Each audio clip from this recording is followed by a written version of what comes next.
Hello, my name is Ashley Wilkinson, and this is my personal learning summary. So, here on the left hand side, you'll see a picture of me in 2004. I would have been in grade 4. And on the right hand side is a picture of me when I graduated high school in 2013. So, I'm going to discuss a little bit about the evolution I've seen with students with exceptionalities from when I was an elementary school student to a high school student to an EA working in the high schools and elementary schools. So when I was in elementary school, students with disabilities were not a part of the classroom. They were usually taken to a different classroom or taken out to the hall with an EA, but very rarely were they a part of the learning that was going on. And also weren't really a part of the classroom community because they were often not there or not included in the activities we're doing. And as my experience from high school, students with exceptionalities were put into a different classroom. Um, and were not a part of the classroom community whatsoever. Very rarely were they in the classes that you were in. Usually they did their own thing and different education, completely separate from everyone else. Now, as an EA, I have seen a change, and students with exceptionalities are usually in their own classrooms. Like if science class, they'll be in science, gym, they'll be in gym.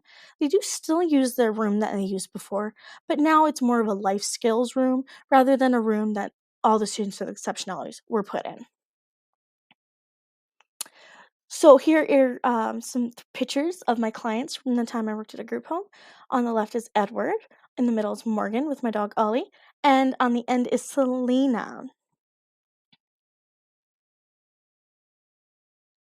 So my understanding of inclusive education has been pretty parallel to what I already knew before going into this class versus what I learned in this class. I did learn a lot as I had no experience with anyone with autism as a student or health issues that would take a student out of the classroom. But for how to help and be an advocate, I knew that very well. So, my approach to inclusive education is that there are a lot of little things that can make the classroom a more welcoming space. That includes making room for a student with a wheelchair in your classroom. That includes putting posters up of children with disabilities, children of different races and different cultures, and just want to make sure they feel as welcome as possible because they are just as big of a part of my classroom as any other student would be. I am very big into advocacy. I have always been an advocate for anyone with exceptionalities, and there will be no difference in that for my students in my classrooms. Here I'm going to talk about agency. Here's a picture of me when I was in my co-op in a grade 1-2 class. They were all doing a brain break, and I took a little selfie to capture the moment. And then on the right-hand side is my sister. She just graduated just a week ago, from high school education at the University of Regina, and I'm very proud of her. So I thought it was good to have a picture there because she knows all about agency as well. So, agency is all about personal growth. Teachers can tend to get stuck in their ways, and we don't want to stay stagnant. We want to make sure we are educating ourselves, we are keeping informed, and we are doing the best we can for all of our students.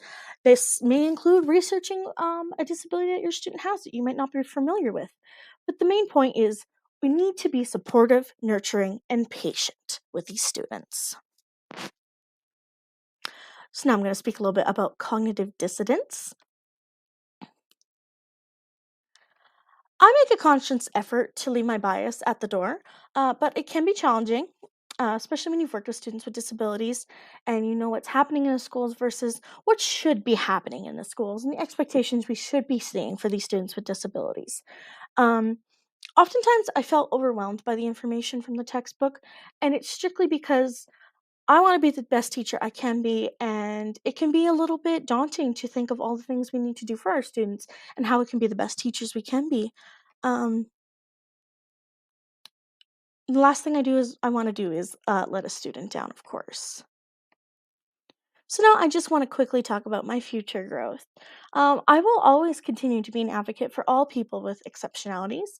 I'm very excited to go into my internship in the fall and finish the classes I have in the wintertime, and I will be graduating in the spring.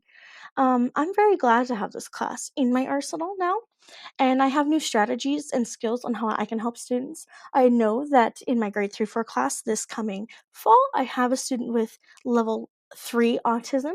So I feel actually a little bit more prepared on how I can help this student and how I can support them the best way possible. It will definitely be a learning experience, but I feel more prepared now that I've taken this class.